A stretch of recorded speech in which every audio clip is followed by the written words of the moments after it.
Kawan, selamat datang di Drago Scorpio Studios. Jadi di sini kita akan mereview sebuah barang yaitu mouse gaming Rexus Sierra G9.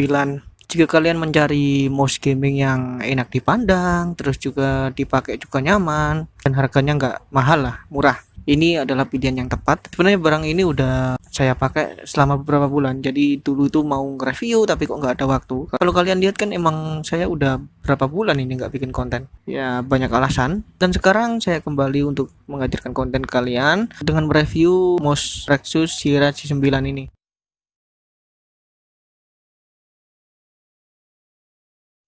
Kalau kalian lihat dari modelnya, ini adalah mouse gaming ya, mouse gaming. Jadi dengan dua tombol utama di sini, terus di samping juga ada dua tombol lagi, ditambah tombol DPI ya, tombol DPI yang ada di sini dan ya scrollnya juga bisa tekan. Ini sih udah umum banget digunakan oleh mouse gaming. Dan untuk bodinya sendiri, saya merasa Rexus G9 Sierra ini punya body yang mirip dengan Logitech seri berapa itu? 102 atau 103? Ya pokoknya sekitar dua seri itu yang harganya itu sekitar saya 200 ribuan. Dan ya itu harga yang mahal. Sedangkan mouse ini itu dibanderol ya hampir setengahnya lah.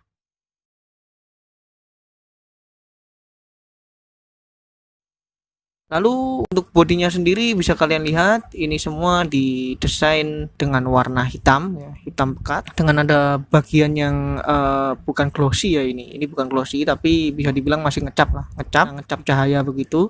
Terus yang tengah ini yang glossy. Nah, ini tengah ini glossy sedikit, ada glossy-nya sedikit.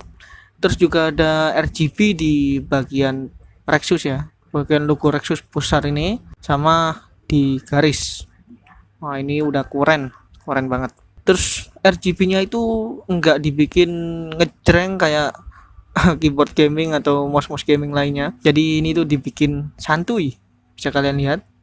Kedip, warnanya berubah.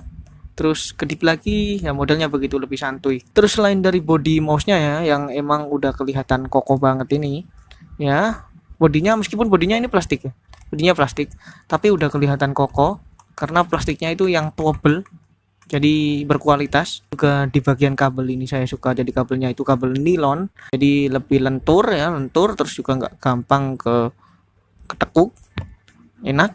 Dan untuk colokan USB-nya ya ini USB Type E itu menggunakan gold plate. Gimana ya cara ngelihatnya? Lampunya biru sih jadi susah. Nah gini mungkin gold plate, jadi seperti yang kalian lihat itu warnanya emas yang katanya itu transmisi datanya paling cepat. Jadi ketika diklik cetik gitu, respon dari sistemnya itu jauh lebih cepat gitu aja lah, jauh lebih cepat daripada yang pakai warna putih. Nah,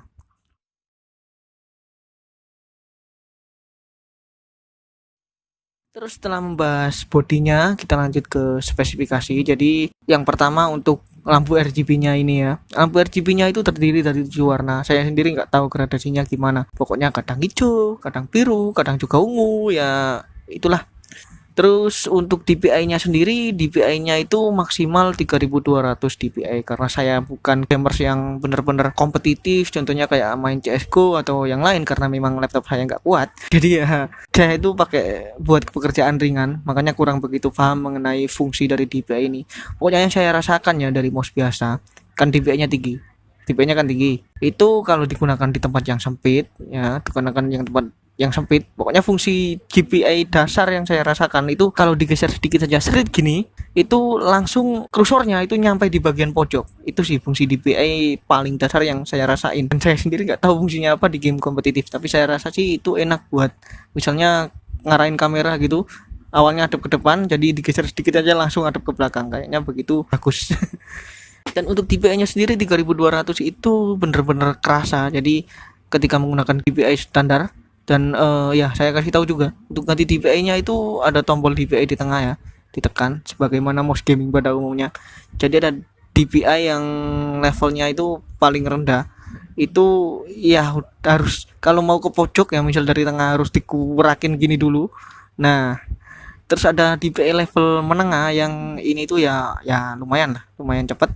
Jadi tinggal serit gini aja, serit, nah segini udah cukup. Dan ada DPI terakhir itu yang paling ngejreng, DPI-nya itu paling ngejreng, jadi cuma digerakin cerit gini aja langsung sampai di pojok layar. Itu perbedaan DPI-nya, jadi enak. Semisal tempat mouse-nya itu sempit ya, nggak sebegitu luas ya, kayak di kamar saya ini kan nggak sebegitu luas, jadi tinggal di cerit cerit cerit cerit gini aja buat ngarahin mouse, lebih enak gitu loh, cepet. Terus selain DPI juga refresh rate-nya itu 2 millisecond. Saya nggak tahu juga ini sih aslinya sih untuk keperluan gaming. Jadi cuma saya bacain spesifikasi yang menurut saya unik aja.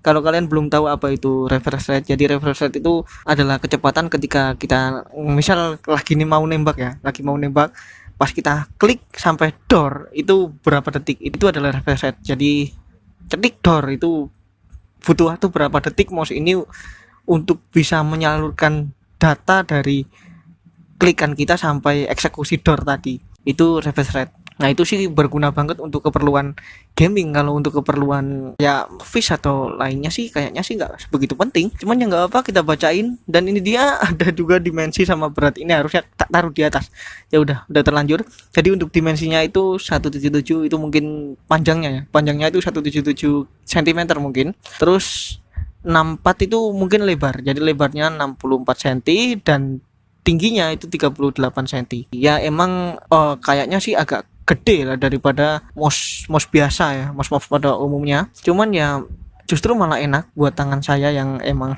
lebih gede sedikit, jadi pas gitu, pas dipakai di tangan. Nah enak, jadi tangan ini bisa dijadikan pegangan, terus jari juga ngepres sampai pojok atas. Biasanya tuh kayak gini kalau mouse umum itu, nah sampai begini, sampai nyentuh ke bagian, nah bagian kayak begini itu kalau mouse biasa. Kalau ini kan enak banget, pas jeret buat dipakai di tangan, satu kepal lah istilahnya, satu kepal. Terus berat dari mouse-nya adalah 90 gram ya, enggak sih hasilnya sih enak-enak aja, enggak kerasa berat, ringan. Cuman emang lebih berat sedikit ketimbang mouse yang sebelumnya saya pakai. Jadi saya sebelumnya itu sukanya beli mouse portrait, terus ya pokoknya mouse yang murah-murah gitu. Nah itu alasan saya beli ini tuh karena kabelnya. Mouse yang murah-murah itu sebenarnya asik-asik aja, terus ringan pula. Cuman masalahnya di kabel itu gampang banget rusak. Makanya saya pun akhirnya ya timbang nambah sedikit juga udah dapat mouse yang enak gini ya, sekalian beli aja. Langsung dapat yang kabelnya nilon kayak begini, bagus.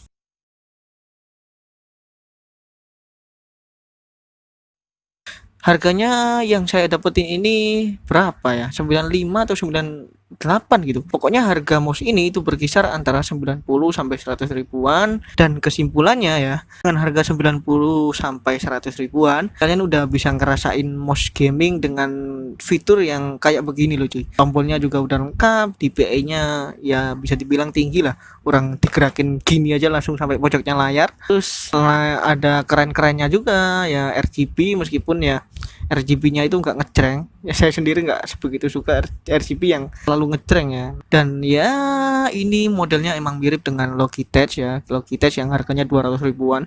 Jadi ketimbang punya duit 200 ribu buat satu buah mouse, kan mending beli yang 100 ribuan aja kayak ini, terus 100 ribunya lagi bisa dipakai buat beli keyboard.